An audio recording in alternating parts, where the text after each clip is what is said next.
আমি সরকারকে অনুরোধ জানাতে চাই, আমরা জানি আপনাদের মেয়াদ দীর্ঘকাল নয়, প্রয়োজনীয় সংস্কার সেরে আপনারা একটা সুষ্ঠু নির্বাচন জনগণকে উপহার দিয়ে আপনারা বিদায় নেবেন, সেটা আমরা কামনা করি, আশা করি। আল্লাহ যেন সম্মানের সাথে আপনাদেরকে বিদায় নেওয়ার তৌফিক দেন। কারো কোনো ধরনের উস্কানিতে আমরা নিজের কোনো ক্ষতি সাধন করতে দেব না। এদেশের সমস্ত মানুষ আমাদের কাছে আমানত। এর ভিতরে যদি অপরাধীরা থাকে তাদেরকে আইনের হাতে ধরে দেব, বিচার তাদের করতে হবে। তবে যারা আগে রাতের বেলাও কোর্ট বসিয়ে আপনারা বিচারের নামে অবিচার করতে পেরেছিলেন, এখন দেখতে চাই না দুর্দর্শ সন্ত্রাসী লুটেরা খুনিদেরকে জনগণ হাতে তুলে দিবে আর আপনারা পরের দিন তাদেরকে ছেড়ে দিবেন, এটা আমরা দেখতে চাই না। আমরা দেখতে চাই যারা এই সমাজকে ছিন্ন ভিন্ন করে ফেলেছিল তাদেরকে জেলের জিম্মায় রেখে, কারাগারে রেখেই তাদের বিচার সম্পন্ন করতে হবে। আর যারা এখনো ধরা পড়ে নাই, জনগণ সহযোগিতা করবে, আইন শৃঙ্খলা বাহিনীকে তার দায়িত্ব নিতে হবে, তাদেরকে পাকড়াও করে জেলের মধ্যে নিক্ষেপ করতে হবে। আপনারা সম্ভবত দেখেছেন এই দেশে একজন কুখ্যাত পুলিশ অফিসার অ্যান্টিব্যাকটেরিয়াল অ্যাডিটিভ যুক্ত সেরা ওয়াটার ট্যাঙ্ক বিশুদ্ধ পানিতে ব্যাকটেরিয়া জন্মাতে দেয় না, যে পালিয়ে যাওয়ার পরে তার হাজার হাজার কোটি অবৈধ সম্পত্তির খবর পত্রপত্রিকায় এসেছে, যে শাপলা চত্বরে নিরীহ আলেম ওলামা হাফিজদেরকে, এতিমদেরকে নির্বিচারে গুলি করে হত্যা করে দম্ভ প্রকাশ করেছিল, সেই বেনজির এখন দেশের বাইরে থেকে ষড়যন্ত্র করছে। আমরা পুলিশের ভাইদেরকে অনুরোধ করব, ওই ষড়যন্ত্রকারীর ফাঁদে পা দেবেন না। আপনারা আপনাদের রাষ্ট্রীয় দায়িত্ব যথাযথভাবে পালন করুন, ও যেন আপনাদেরকে ঝুঁকিতে ফেলতে না পারে।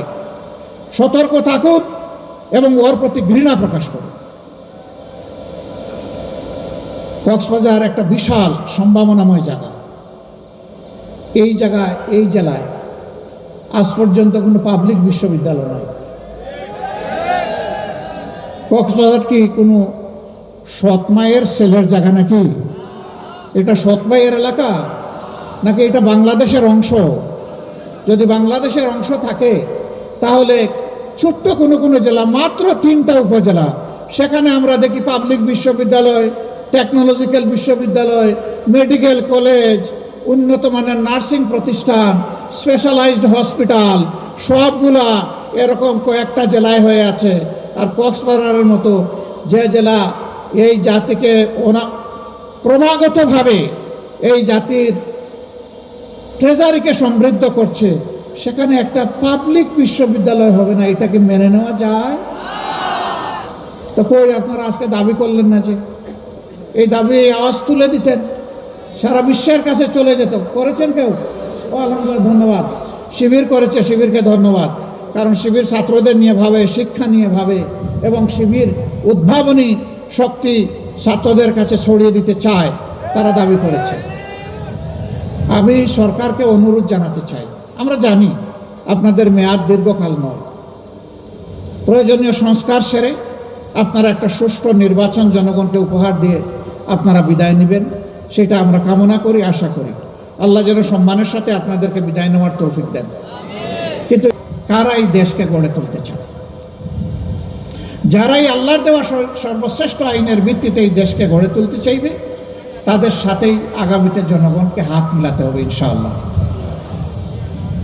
কক্সবাজারে 4টা আসন আছে। এই 4টা আসন আগামীতে যারা ন্যায় এবং ইনসাফের ভিত্তিতে দেশ চালাতে বদ্ধপরিকর এবং যাদের অতীত বর্তমান চরিত্র এটা প্রমাণ করে, আমি অনুরোধ করব আপনাদের প্রত্যেকটা ভোট, মা বোন ভাই বোন সবার ভোট যেন তাদের বাক্সে যায়। কারণ ভোট আপনার পবিত্র আমানত, আপনার ভোটেই সরকার নির্বাচিত হবে। অতএব ভালো মানুষ, আল্লাহকে ডরানেওয়ালা মানুষ, দেশপ্রেমিক মানুষ, মানুষকে সম্মান করা মানুষ, মানুষকে, জনগণকে ভালোবাসার মানুষ যদি সেই দায়িত্বে যায়, আলহামদুলিল্লাহ দেশ সুন্দর চলবে, অশান্তি দূর হবে, মর্যাদা ফিরে পাবো, দেশ উন্নয়নের দিকে সত্যিকার অর্থে আগাবে। তখন ইনশাআল্লাহ রোডের বদলে আর বাস ব্যবহার করা হবে না ইনশাআল্লাহ। আপনারা কথা দিয়েছেন, এই জন্য আমি আর জিজ্ঞেস করছি না যে চায়ের আসন আপনারা কেটে কুটে জীবন বাজি রেখে যারা আল্লাহর পথে চলছে তাদের হাতে। আমাদের কথা স্পষ্ট, সবগুলা খুনের বিচার হতে হবে। বিশেষ করে 24-এর গণহত্যার বিচার অবশ্যই হতে হবে। আগে বিচার, তারপরে অন্য কাজ। এ বিচার না হলে শহীদদের আত্মার সাথে বেঈমানি করা হবে। শহীদদের আত্মা কষ্ট পাবে। যারা বুক চিতিয়ে দেশবাসীকে আজকে কথা বলার, সম্মানের সাথে মর্যাদার সাথে চলাফেরা করার পরিবেশ এনে দিয়েছে, আমরা তাদের সাথে বেঈমানি করতে পারবো না। আমাদের সন্তানদের আওয়াজ ছিল উই ওয়ান্ট জাস্টিস, আমরা বৈষম্য চাই না। তাই অবিচারের শিকার হয়ে আমাদের 11 জন কলিজার টুকরা শীর্ষ নেতৃবৃন্দ তারা দুনিয়া থেকে বিদায় নিয়েছে। কাউকে ফাঁসিতে ঝুলানো হয়েছে, কাউকে মৃত্যুর দিকে ঠেলে দেওয়া হয়েছে। আল্লামা গুলাম আজম রাহিমাহুল্লাহ থেকে শুরু করে আল্লামা দিলাওয়ার হোসেন সাঈদী পর্যন্ত সকলকে তাদেরকে ঠান্ডা মাথায় বিচারের নামে হত্যা করা হয়েছে। আল্লাহ তাআলা সকল সুকর্ম এবং অপকর্মের পাওনা যথাযথভাবে এই মানুষকে একটা জায়গায় পরিপূর্ণভাবে দেবেন। আমি তাকে তার পরিপূর্ণ প্রতিদান নিজ হাতে দান করব। আবার যে ওরকম সূক্ষ্মাতি সূক্ষ্ম অপকর্ম করে আমার কাছে আসবে, তারও পাওনা আমি সেদিন চুকিয়ে দেব। মীর কাসেম আলী, তিনি তো আমেরিকায় ছিলেন, আমাদের সংগঠন বলে নাই, তার দরদি বন্ধুরা বলেছিল don't come back to Bangladesh, বাংলাদেশে ফিরে আসবেন না। তিনি বলেছেন কেন? বলেছে আপনার বিরুদ্ধে মিথ্যা মামলা দিয়ে আপনাকে অপমান করবে। তিনি বলেছেন যদি আমার বিরুদ্ধে মিথ্যা মামলা দিয়ে আমাকে অপমান করে, আমি আদালতে এজলাসে দাঁড়িয়ে বলবো আমার বিরুদ্ধে সমস্ত অভিযোগ মিথ্যা। আমি বিদেশে বসে এই অপমানজনক জীবনযাপন করতে চাই না। আমি পলাতক, একথা আমি শুনতে চাই না। বরঞ্চ অন্যায়ের বিরুদ্ধে আদালতে গিয়ে আমি লড়াই করব। সেই লড়াই দুনিয়ায় যদি জিতি আলহামদুলিল্লাহ, না হয় আদালতে আখেরাতে আমি অবশ্যই জিতব। এই ইয়াকিন, এই কারেজ, সৎ সাহস নিয়ে তিনি দেশে ফিরে এসেছিলেন। তিনি জানতেন কি হবে, দেখতে পাচ্ছিলেন কি হবে, কিন্তু না, তিনি পালিয়ে থাকেননি। তিনি হতাশ হন, ভয় পান। কারণ যারা শুধু আল্লাহ তাআলাকে ভয় করে এবং ভালোবাসে, দুনিয়ার কোনো ব্যক্তি এবং শক্তিকে তার ভয় করার প্রশ্নই ওঠে না। অবিচারের শিকার হয়ে আমাদের 11 জন কলিজার টুকরা শীর্ষ নেতৃবৃন্দ তারা দুনিয়া থেকে বিদায় নিয়েছে। কাউকে ফাঁসিতে ঝুলানো হয়েছে, কাউকে মৃত্যুর দিকে ঠেলে দেওয়া হয়েছে। আল্লামা গুলাম আজম রাহিমাহুল্লাহ থেকে শুরু করে আল্লামা দিলাওয়ার হোসেন সাঈদী পর্যন্ত সকলকে তাদেরকে ঠান্ডা মাথায় বিচারের নামে হত্যা করা হয়েছে। এই জেলার নাম যেন থাকে। আপনারা শুরু করে যান, পরবর্তীরা এসে ইনশাল্লাহ এটা সমাপ্ত করবে। এই দাবি আসলে আপনাদের প্রাণের দাবি না? এখন আপনাদের বাচ্চারা যায় চিটাগাং, বাচ্চারা যায় ঢাকায়, বাচ্চারা যায় আরো দূরে। যদি এখানেই হয় তাহলে আপনাদের ভোগান্তি কমবে, খরচ কমবে এবং একটা জেলার প্রতি ইনসাফ প্রতিষ্ঠিত হবে। এইটাও বৈষম্যহীন সমাজের এটা একটা দাবি। এরকম আরো অনেক কিছু আছে, আমি সেইগুলো নাইবা বললাম। শুধু একটা কথা আপনাদেরকে বলতে চাই, আল্লাহ তাআলা যদি মেহেরবানি করে আমাদের হাতে এই দেশের সেবা করার তৌফিক দান করেন, তাহলে ইনশাআল্লাহ যেই জায়গাগুলো সবচেয়ে বেশি বৈষম্যের শিকার হয়েছে, আমাদের দায়িত্ব হবে সেই জায়গায় প্রথমেই উন্নয়ন পৌঁছে দেওয়া। 11 জন, একটা মাত্র দল, যে দলের কেন্দ্রীয় অফিস থেকে সারা দেশের সমস্ত অফিসে তালা ঝুলিয়ে রাখা হয়েছিল। একটা মাত্র দল, যে দলের নিবন্ধন এবং লোগো কেড়ে নেওয়া হয়েছে। একটা মাত্র দল, যেই দলকে নিষিদ্ধ ঘোষণা করা হয়েছে। জ্বালা, বড় জ্বালা। জ্বালা কেন জ্বালা? জ্বালার একমাত্র কারণ এই দলটি তাদের একই স্লোগান বরাবর দিয়ে আসছে, মানুষের মুক্তির জন্য আল্লাহর আইন চাই, আর আল্লাহর আইনের বাস্তবায়নের জন্য অসৎ নয় সৎ লোকের শাসন চাই। তো যারা কালো তারা তো কালোর সাথেই বন্ধুত্ব করবে, সাদাকে সহ্য করবে কিভাবে? পেঁচা দিনের বেলা চোখ বন্ধ করে থাকে, ও দিনের আলোয় চলতে পছন্দ করে না এবং বলতে থাকে যে না আজকে সূর্য উঠে নাই, সূর্য সে দেখে নাই কারণ চোখ যে বন্ধ। এই পেঁচার জাত আলো না চাইলে কি বাংলাদেশে আলো আসবে না? ইনশাল্লাহ সেই আরো কোরআনের আলোর হাত ধরে আসবে ইনশাল্লাহ।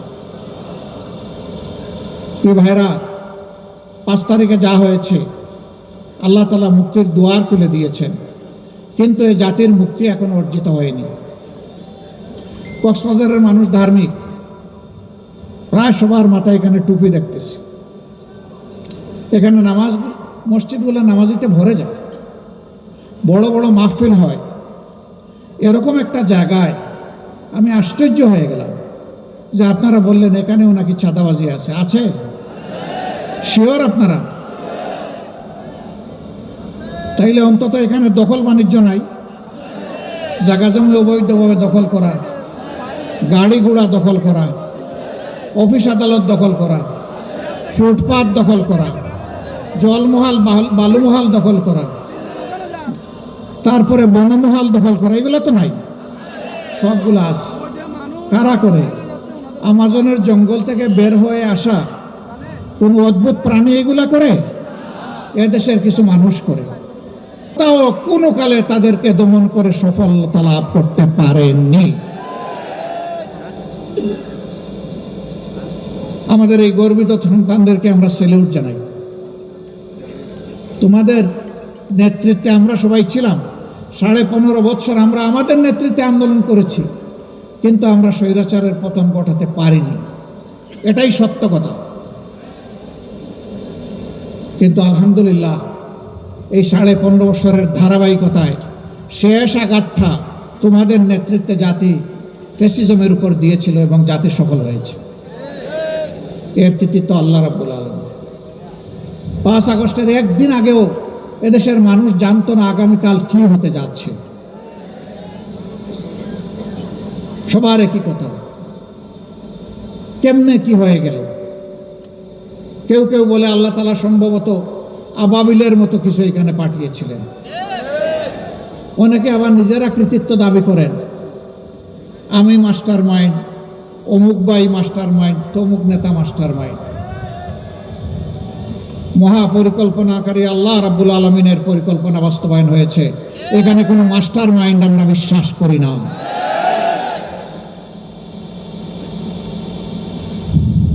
সমস্ত কিছুর কৃতিত্ব আল্লাহ তাআলার।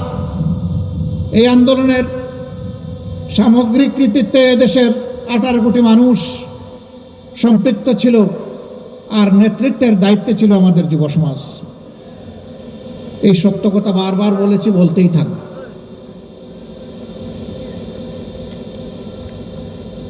প্রিয় সহকর্মী ভাইয়েরা, আমি জানি অন্তরে আপনাদের অনেক কষ্ট, এখনো কষ্ট রয়ে গেছে। সব কষ্ট কি দূর হয়ে গেছে?